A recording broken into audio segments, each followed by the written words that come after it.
Hi, everybody. This is Rob of the MLM Solution. It's currently 10:57 and a few seconds after a.m. Eastern Standard Time. It's currently Friday, January 22nd.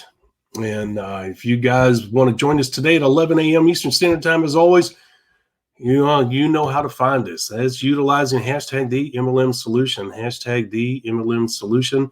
Use that hashtag on any social media platform, you'll find us, but we stream live, in other words, each and every day, Monday through Friday, 11 a.m. Eastern Standard Time, to our Facebook page and our YouTube channel. That being said, please join us today.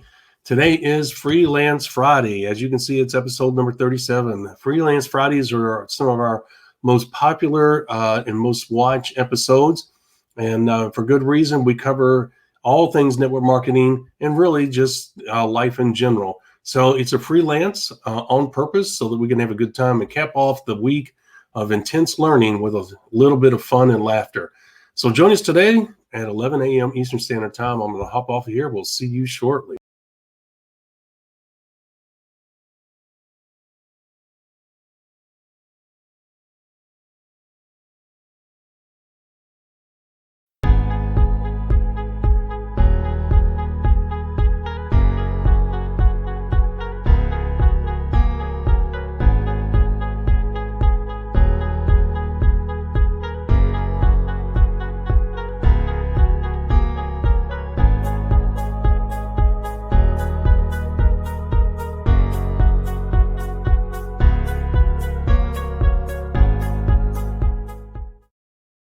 Welcome to the MLM Solution Podcast Show, where you'll learn the facts and hear the truth about the network marketing industry. Here's your host, Rob Cootie.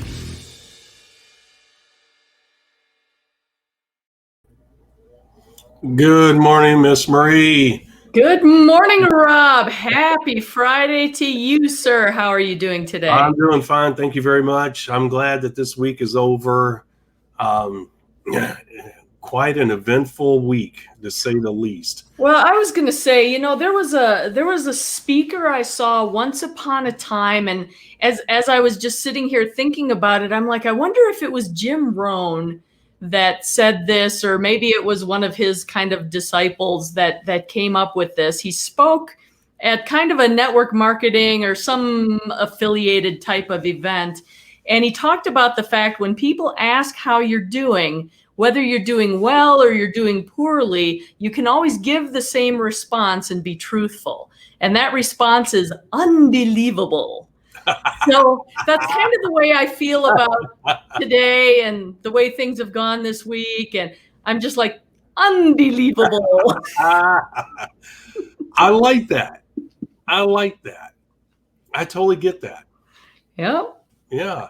You can interpret it and mean it however you want. And the way you mean it, somebody else could actually interpret the exact opposite. But I agree with that. And, I never thought of that. As much as I listen to Jim Rohn, you think I would have heard that before. But to be honest with you, I think that's the first time. Yeah, I'll be honest. I don't know that it was him. I know the speaker I heard say it was not Jim Rohn, because I never did get to see Jim Rohn live. And I was listening to this individual live, but I don't know if he got it from like Jim Rohn or where exactly it came from, but Gotcha. not of my own making. But I tell you what, I use it often because sometimes it's all you can say is unbelievable. Yes, that is correct. Well, a lot of crazy things going on in this world. This week certainly is in that category. As you know, this week can be one of transformation, and for good or bad. So we'll find out, right, as everything plays out. It's going to be an interesting time period to look back on 20 years from now. If not sooner, but yes, good point. I agree. Well, you always have to put history in context. That was one of my favorite subjects in high school. And my favorite teacher was the history teacher. And she always said, you really can't truly evaluate history until you're at least 20 years out. And sometimes it has to even be a little bit longer. But I I could see that. I could see why she would say that. Oh, excuse me. But you know what? Some events happen sooner rather than later for a reason. This is true. I'll just say that. This is true. Mhm. Well, the other thing I have to say before we get into whatever it is we're going to end up talking about today that has nothing to do with anything, I'm recognizing the fact that today I've got a green jacket on and you've got kind of a yellow golden shirt going on there. So obviously we're rooting for the Green Bay Packers this weekend, right? You've got the green and gold going on. Look at her, boy. She is on it, man. I tell you what. You know, I've been a up and down Packers fan. No particular reason other than I don't know. They never really appealed to me, but I'm not that person to hate them either. You know what I'm saying? It's one of those teams that's like, oh, okay, they'd be interesting to watch. And you know, being that there's usually a lot of players from this state that's on your team. Randall, what was his name? Randall Cunningham? Yeah, Randall came from here. Did he? Got James Burgess and what's it, Jareer Alexander, I believe, on your all's team. Nice. From here. So I do watch them for that.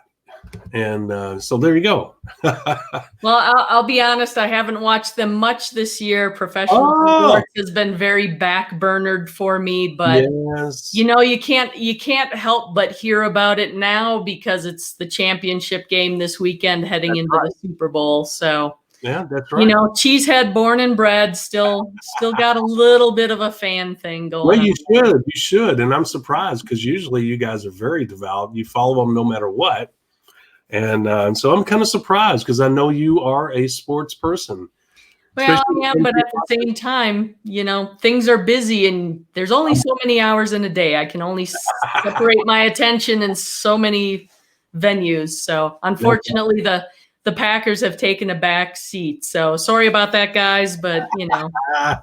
I'm right there with you. I know exactly what you're saying. I'm that way with the University of Louisville, but you know, I rarely watch a game. And for the same reasons that you bring up. But as I get older, I also don't have the interest in sports that I used to, and especially with all the, you know, the one thing that I definitely don't like is when anybody points their finger at you and says, you will believe this way, or you will do this, or you will, you know, and it seems like sports has become a platform for them to point fingers at the general public and say, you're bad. You need to do this. You need to agree with that, and that's just wrong. Sports needs to be entertainment.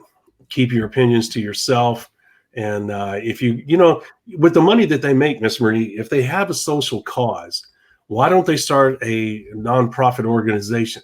Why don't they start their own podcast and voice their opinion outside of their work environment? Why use your work environment to voice sometimes your biased opinion? Wow. Just because you perceive things to be that way doesn't mean they're truly that way. And unfortunately, some of these guys have an agenda. Well, you get that a lot across professional sports, Hollywood, actors, actresses, those types of things. They have that moment in the sun, so to speak, and have the microphone in their face and feel like they can use it. But at the same time, there are many of those people that do use their off season, use their notoriety, if you will, their wealth to further some of the causes that they believe in. And I am more prone to side with those that keep the two separate and do their things off the field, off the stage, off the screen, whatever the case may be, and pursue those goals, because I think that's the way it should be. That's the way people in general should comport themselves. I mean, if you believe in something, get engaged. Do something about it. So, yeah. And I can tell that that's a good point. And I can tell that you're at least open to listening to them if they do it outside or do it the proper way. Right? Oh, absolutely. I mean, I will always listen to other people's viewpoints and opinions because honestly, on the gamut of it all, nobody is ever 100% right. because there's always another side to the story. We've talked about this before, where I've said, there's that saying, there's two sides to the coin, right? You have the heads, you have the tails. Mm-hmm. There's actually that third side. There's an edge to that coin. Mm-hmm. So somewhere in the middle is where the truth usually lies. Nobody seems to ever have it 100% correct. So yeah. And I'm always open to hearing, seeing the other viewpoint, and if I'm wrong, show me. Don't just berate me and call me names, because that's not going to work. But Yeah. Well, it's funny you say that, because I kind of feel the same way, and it's something that we all have to kind of use our own judgment. But I'm not going to get too deep into that. The bottom line is, we all are adults. We can make up our own mind. I don't need some overpriced Hollywood actor. And they act like we care what they think. And for me personally, I can't speak for anybody else. I could care less. And it's not just me being rebellious. I've never cared. I have never been a hero worshiper. There's only 3 heroes in my life. Well, 4 actually.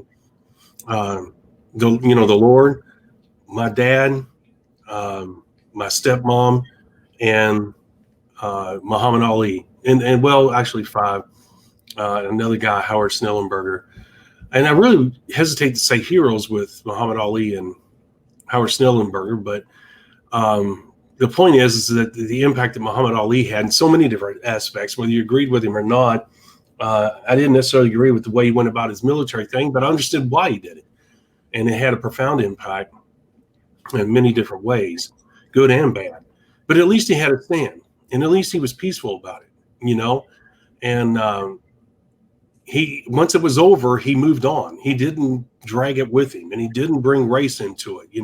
He just did what he felt strongly about, for better or worse, or whether he was right or wrong, is you have to be determined. In other words, you could have a discussion on that each and every day. But the point is that he did it, and I think he handled himself like a gentleman. He was the Louisville Lip, as they call him, but he was a great promoter. That's what he was.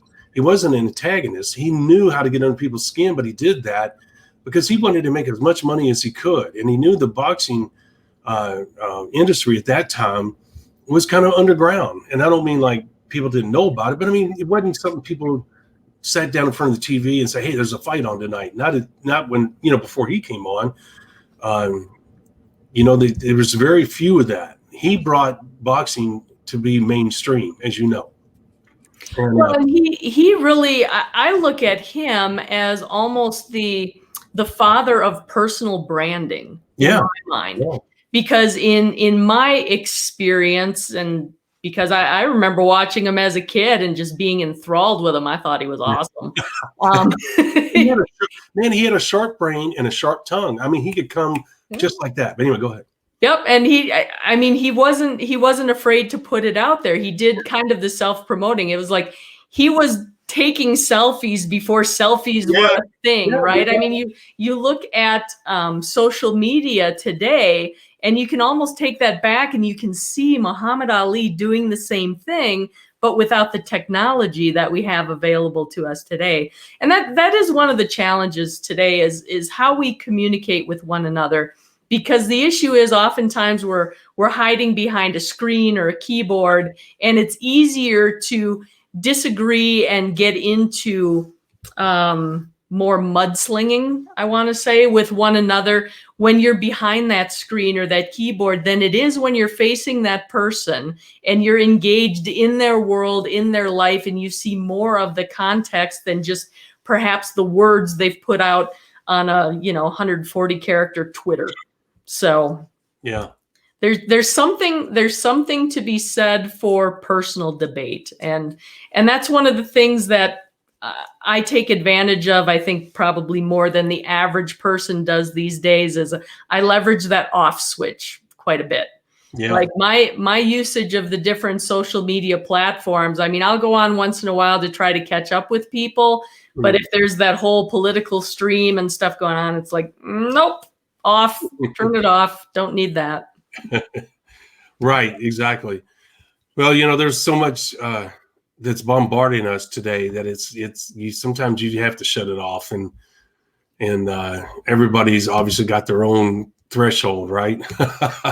Well, Yeah, but you're right, man, about Muhammad Ali. He was taking selfies before that time, and he made Joe Frazier and George Foreman household names and made them millions of dollars. Because without him, because people either hated Muhammad Ali or they loved him, and he was a galvanizing figure. And the thing is that when he was on the card, whoever the opponent was going to get their biggest payday, right? So he drugged those guys with him, and I'm sure they're grateful as they look back. When they were young and full of vinegar, they wanted to knock his block off, but let's be honest, Muhammad brought a tremendous amount of excitement and attention to the fights that he was in, right? oh yeah, he was an advertising machine. It was one of those where he was leveraging the media for advertising. Yeah. I mean, I remember seeing him on the news like all the time. How often did you pay attention to boxing commercials? But the fact that he was making the news with some of the crazy stuff he said. You're right. Yeah, you're right. That's a great point. And he did. I mean, he said, to go around and say, I'm the greatest, I'm the greatest, I'm the greatest, that took a lot of guts to begin with, obviously. But then he started backing it up, and people are like, man, this dude's for real, So if you want to know how to promote, you're right. That is a great point. Watch him. Watch how he self-promoted himself. And you'll see a master in works right there. And, but you got to be able to back it up, right, Miss Marie? Yeah, don't let your mouth write check that your butt can't cash. There it is, right there.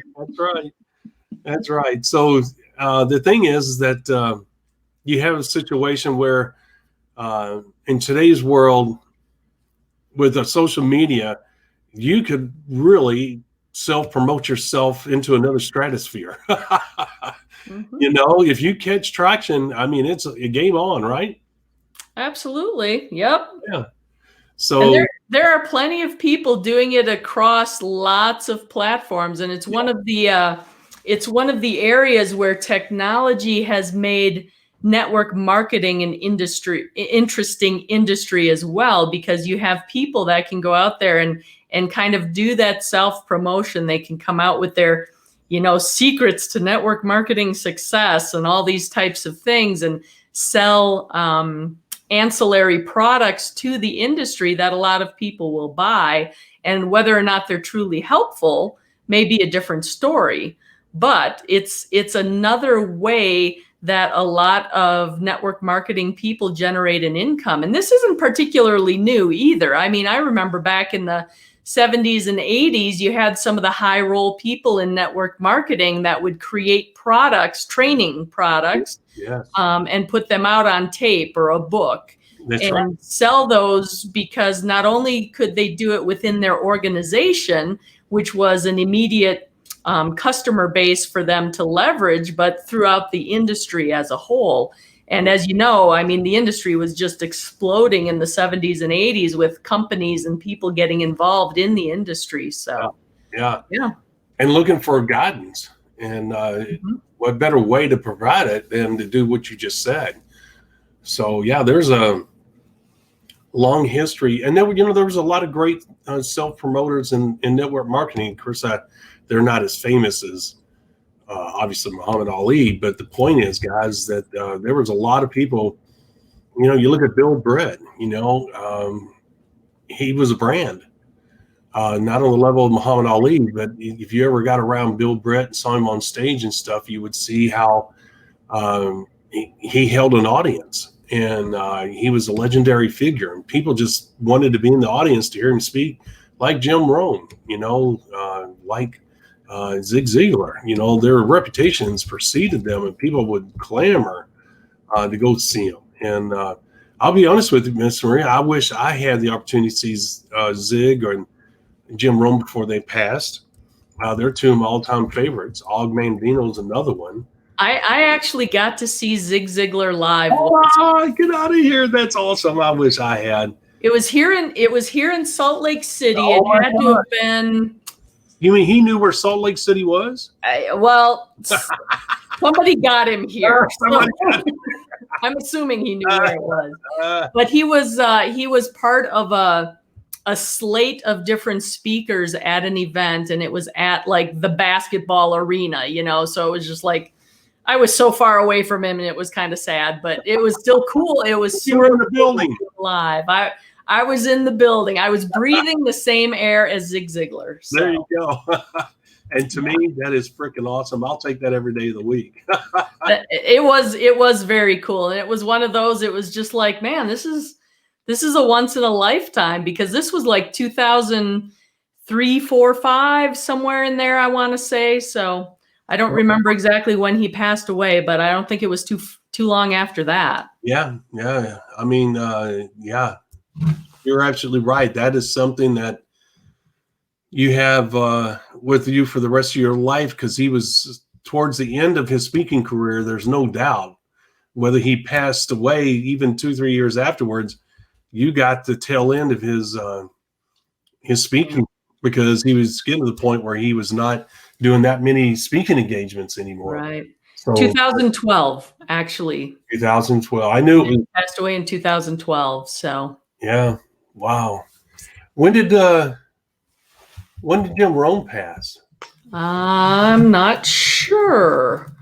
Before that, I'm going to say. Yeah.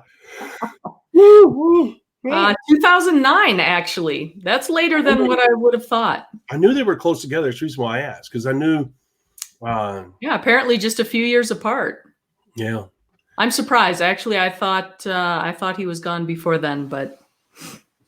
Well, I'll tell you what, we lost two good ones there. Yeah. I'm not a Tony Robbins fan. I'm not an anti-Tony Robbins fan. We talked about yesterday, about mentors and how that you either connect with them or you don't, and whether you have the same philosophy. You know what I'm getting at. And, it's the same thing with a mentor, like Jim Rohn or whatever. The first time I heard Jim Rohn or Zig Ziglar speak, Og Mandino, and I think there's a couple of others, I just immediately connected with them. And once you have that connection, you don't want to give that up. Thank God for recordings, right? Yeah. They live forever. And it's something that I have a lot of Jim Rohn. I have some sitting right here. It's like a 30 CD set. And the thing is that I listen to it. I have my office system right here, and I'll put that CD in, and man, I'll just sit here and work and listen at the same time. And I enjoy that. Not only his voice, but his delivery and his humor. And I really connect with that. So that's awesome. How long did he speak when you went there? I think he was probably on stage somewhere 45 minutes to an hour. Oh my gosh. So you got a good one. So, yeah. Yeah. You didn't get some little bitty 15-minute job. You got actually that is awesome. Well, I'm jealous, forever jealous. I'll tell you that. But, they live with us through audio, and I guess that's the next best thing. And I'll take that. I'll tell you that now. I will take it. Well, and that's the interesting thing too, because, a lot of Jim Rohn recordings that I've heard came out of like the 80s time period. Let's just use that decade as the one.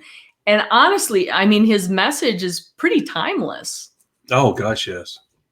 Yeah. And I have, believe it or not, I have multiple Jim Rohn, Og Mandino and Zig Ziglar products. And even though the message is essentially the same, they kind of tell the same stories, and they kind of have the same premise about them, right? But like you said, it's timeless. I'd be like, oh, I've already heard this before, but I still find myself listening. And, I don't turn it off right away. And that baffles me, because sometimes I'll say, oh, well, why did I listen to that again? And a lot of times because I convinced myself that it's because I might have missed something in the other one, or maybe he said something a little bit different this time, and I need to be patient and listen. So, Well, it kind of goes with that old saying, and I don't remember where it originates, but there's that saying that you can never step in the same river twice.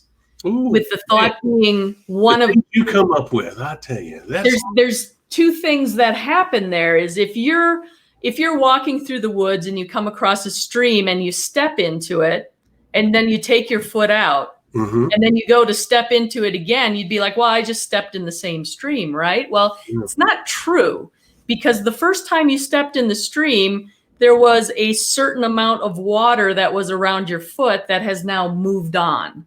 So the stream itself has continued to move downstream. So it's no longer the same water exactly that you're stepping into. I totally get that. And I agree with that. That is a very good point. Man, you are on fire this week. But at the same world has happened to you, girl. But at the same time, don't miss the fact that each time you step into that stream, you are also a different person. Yes. You bring something different to it. So like in that instance that you're talking about, a Jim Rohn message that you've maybe listened to a dozen times before, that stream of information that you're inserting yourself into, well, it may be similar information, the same thing you've heard before. It's water.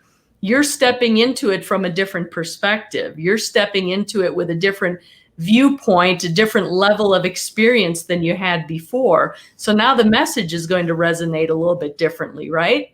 So that's how you can tell when a message is really timeless, is when you can go back and you can listen to it and something different will strike you, something different will stand out. But the whole of the message is still as true then as it is now, and vice versa. Right. I agree with that wholeheartedly. And, that's something that we haven't brought up before in regards to our episodes. And it is this, Miss Marie, that you have like we're doing this podcast right now. Well, the words that you and I speak at this moment, you and I will carry these with us for the rest of our lives. Not only have we spoken them together in this one episode, but we walk away with the memory of, well, I remember Marie saying this, and I remember Rob saying that. In other words, these moments that we're sharing, these words that we're sharing will forever be with us. And so you're right. The river, the moment you step into it, it is what it is at that moment. And when you pull your foot out, that moment is forever gone. You're forever tied at that moment, but at the same time, that moment is fleeting and gone. And if you stick your foot in again, it's a totally different moment, even though you haven't moved per se, other than your foot. Would you agree with that? I think we're going to have to change our title to Philosophical Fridays instead of Freelance Fridays. We're getting way deep here. Of course, you say, well, we'll forever remember that, moment in time or whatever. It's like, well, you may, but for me, it'll last about 2 more minutes because, short attention span. Come on. Come on now. My moments with you have got to be more special than that. Oh, that's funny. Well, I don't remember every single one, but there are some good ones that I do recall. Yes. Well, I'm glad some stick with you. Well, you throw enough spaghetti at the wall, something's bound to stick, right? Right. There you go. Why she has been on a roll this week, guys. She has not missed a beat. She has just been bam, bam, bam. I don't know. Joe likes to say I'm full of it, is kind of the way that goes. Full of something. You might be full of it, but I'm going to tell you, whatever you're full of is awful good, because you have been on a roll this week. You have been nailing it left and right. Guys, if you haven't listened to our episodes, go back and listen. You'll understand what I'm saying. She has really just been on it. She's clarified a lot of points that I brought up that I thought I was clear on, but she took it to another level, and that is awesome. And I appreciate that.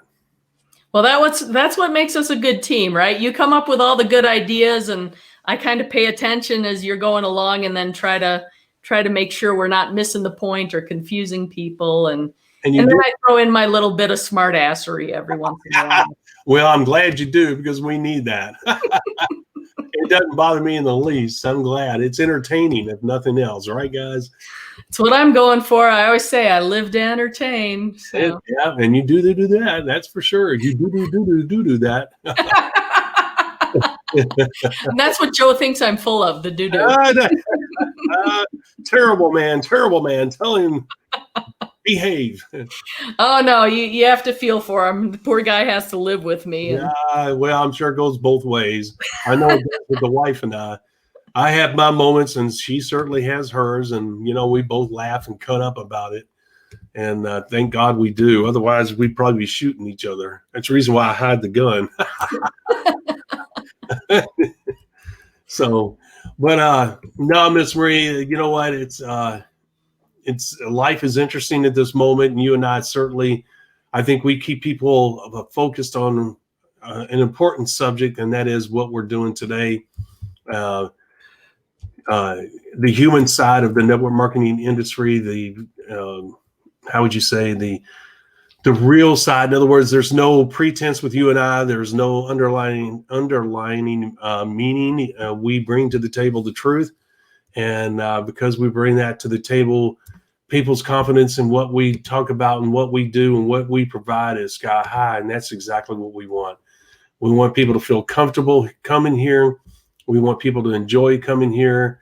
I know even during the regular show, we laugh and cut up and sometimes get off topic, but that's awesome because I'll be honest with you, I want to have fun doing this. I don't want to be straight-laced. You never know with me what I'm going to show up wearing or what I'm going to say, and that's just kind of the way I go about life, and I think that adds to it, and thank God you're comfortable with that. I have no problem with it. Well, it's obvious you don't. And I'm grateful for that. I know every once in a while we take these moments to say thank you because you got to, Miss Marie. You got to say thank you, right? Communication is so important in today's world. And if you don't tell the people you care about, if you can't be honest with them and tell them how you feel and what you feel, then there's no sense in being friends. You got to have those moments where you can be human, right? Well, I'm human most moments, and it usually shows because I'm usually either tripping over my tongue or making some other type of. Wait, we all do that. See, I find those moments entertaining. I don't know if you find them embarrassing or uneasy, but I find them entertaining. I'll laugh my butt off. I really don't embarrass that easily, so. Oh, good. Laugh away. There it is. Because hell, it's life. That's one thing I don't like about our society. I'm not going to go down this road. That's not what I'm trying to get at. But you know what? I always, me, I'll give the middle finger in a heartbeat because I don't give a shit what you got to say or what you think because they don't care about what I say or think. And then for them to try and impose their beliefs on me, well, guess what? We're going to have a problem, a big problem. Okay? Because I'm going to do what the hell I want. I don't give a shit who you are. So I enjoy life that way. Life is unpredictable. You never know what that day is going to bring when you get up, right? Whatever it brings, good or bad, you got to smile and say, okay, that's really sucks, or hey, that was a lot of fun, and move forward because there's another life moment waiting to happen, right? Well, yeah, there are a lot of serious things going on in the world. Everybody has serious things going on in their life, but right. You really have to learn not to take yourself too seriously. Yeah. Have some fun along the way, see the humor and stuff.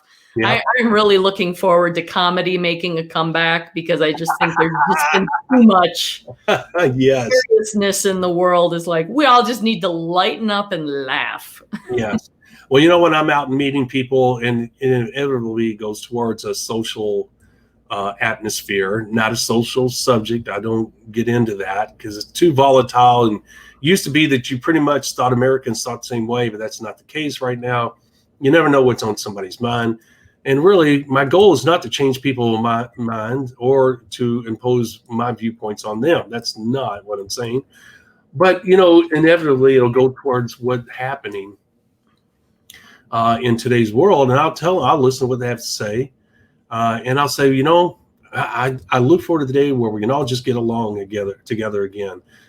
And and they say, yes, I agree with that. I said, look, You have 2 arms, 2 eyes, 2 legs.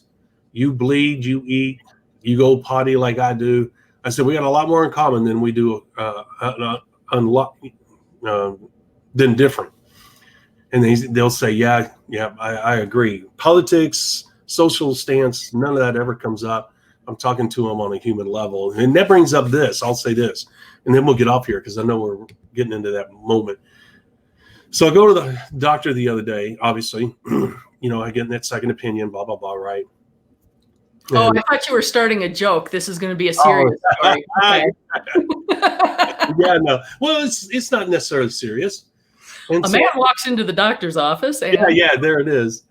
And so I go to the wrong location, right? And I had the right idea, but it was just the wrong location. So I go back to and it's in a medical building. I go back to the elevator, and no sooner I get in there, here comes nurses, because it's towards the end of the day. My appointment was at 4:30, and most of those nurses were getting off and this and that. And so they had their mask on, and they stood there and they looked, and I was the only one in the elevator. And I go, you don't know me. You're not around me. I'm not bashful. I said, do I smell? And they're like, no. Do you want us in there? I said, what man wouldn't want 2 women in an elevator with him? And they laughed, they giggled. And I said, guys, come on. You're not falling for this virus bull crap, are you? I said, I know you got to wear a mask. Look, we're humans. Okay. We carry all kinds of shit with us. And they go, thank God somebody's got common sense. And they got in the elevator and they said, thank you. We can't say that. Now, I don't know if you know, the CDC this week said that their findings, it was on their website, their findings, 96% of the deaths that have been reported as virus related are false. Surprise, surprise, surprise. Have you noticed that there's no flu this year? Nope. Have you heard one thing about flu shots? Well, nobody's dying from heart attacks or coronary disease or cancer or anything else this year either. So have you noticed the numbers are down that they're reporting? Did you notice also that there's an increasing number of, oops, I left the virus out of the refrigerator? Did you notice that? Haven't noticed that. The growing trend, like 3 or 4 episodes a week, leaving hundreds of vials of vaccines out by accident. And they're bad. You know why? Because the people aren't taking the vaccine. And the frontline people are not taking the vaccine. The nurses and all that, they're not taking the doctors. Did you know that? Oh, yeah. I know plenty of people in the medical profession that are like, well, we won't be on the front line for that one. Hey, yes. Guys, take that as a hint. They know. Yes. And what they're doing now, I don't know if you know this, just in the last couple of days, they're offering financial incentives and bonuses for those that take, and the hospitals that will take the vaccine. I'll give you $2,000 to take a chance on dying from this vaccine. To combat a virus that we have to keep in the headlines all the time that to convince you that it's a big problem. Yes, exactly. There you go. Yeah. Well, I don't know if you know, in Switzerland, that's 2 days ago, I think, 3 days ago, the country said, oh, we're going down on lockdown. And the people said, and the cops went into one of the restaurants, and the restaurant was packed full of people not wearing masks. And the cops were trying to disperse everybody, and everybody stood up yelling freedom in unison and was yelling so loud, the cops finally gave up and left. And the people of Switzerland, it's not just that one restaurant, I'm just using that example, are revolting. And I just watched a video in what is it? Tunisia? Yes. Yeah, here it is. Protests continue. It's live. Protests continue in Tunis. It's a Middle Eastern country or city. And it's got the police in there. It's thousands upon thousands of people without masks giving the big middle finger over the lockdown. So the steam is picking up. People are saying, screw you. This is not real. We're the F out of here. Look, the virus is real, but it's a cold. It's a freaking flu. They just renamed it, Miss Marie.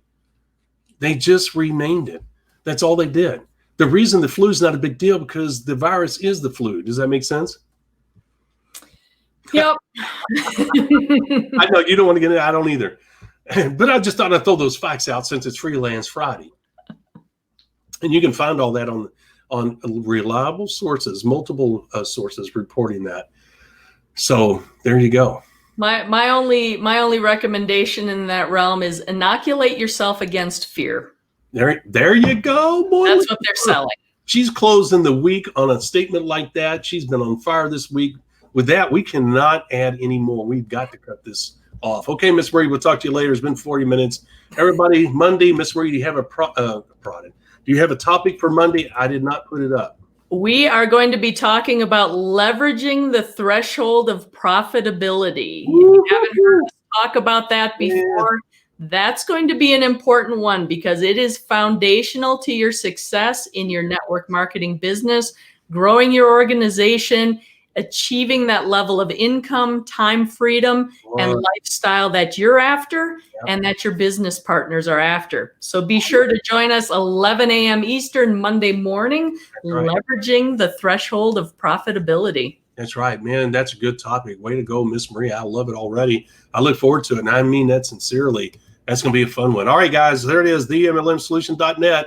There's your 3 free gifts. Do not forget them. That's all I'm going to say about it. They're going to be going away soon. Those 3 gifts, audio, video, and ebook, they are foundational material.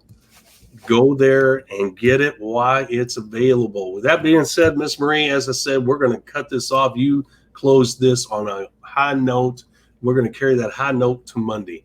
See you guys 11 a.m. next Monday. Same Have a great weekend. Time. All right, guys. Thank you for listening to the MLM Solution Podcast. For more info, visit our website, themlmsolution.net. Please follow us on the following platforms: Facebook, YouTube, etc. And share this podcast with our fellow network marketers around the world by hitting the share button on our various platforms.